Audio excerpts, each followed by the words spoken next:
Mark, I have so many Hispanics, he said, Hispanic friends, and that kind of language makes some people cringe. Does it make you uncomfortable? Well, it don't. Again, as I said it many times before, you know, I'm from the South. You know, my wonderful wife, Tamara Burns, we have 6 beautiful brown babies, 6 beautiful mixed babies. I'm from the South. I know what real racism looks like and even sounds like, and it's not Donald Trump. Donald Trump is simply stating that he loves that particular group of people. He has to say the Hispanics. So he's talking to the Hispanic people.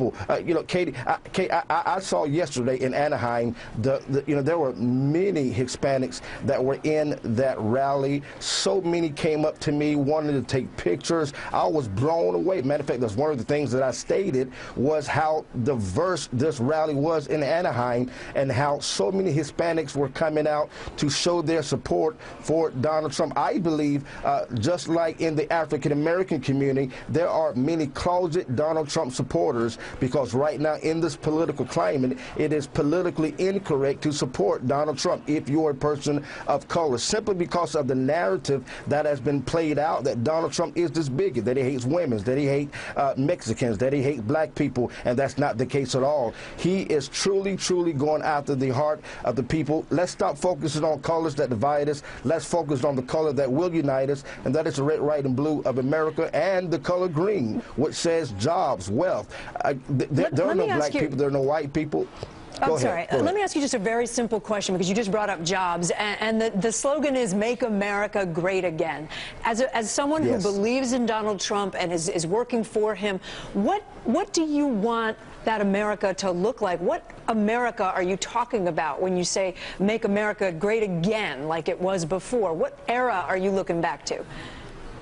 Well, you know, I'm not going to, again, I'm no political pundit. I'm a pastor whose simply message is to bring the love of God to the world, bring this country back to God, bring God back to this country. But the kind of America that I would like to see is one that do give reverence back to God. Number 2, where there's an economic boom, where people have jobs, where, like Mr. Trump said yesterday, over 59% of African Americans are unemployed. They are unemployed. They don't have jobs. We have to, and when you don't have jobs, it creates a frustration that no oozie, no gun could ever stop. When someone can't feed their child or they can't, you know, pay their mortgage, that becomes an issue. And so Donald Trump knows, I'm not going to tap dance for your vote, but I'm going to deal with the issue that's going to really bring change to your community, and that is to bring jobs back to this country, make it very difficult for companies like Kerry to leave and go to Mexico, but to keep them here in America. You're not going to leave America, take the jobs with you,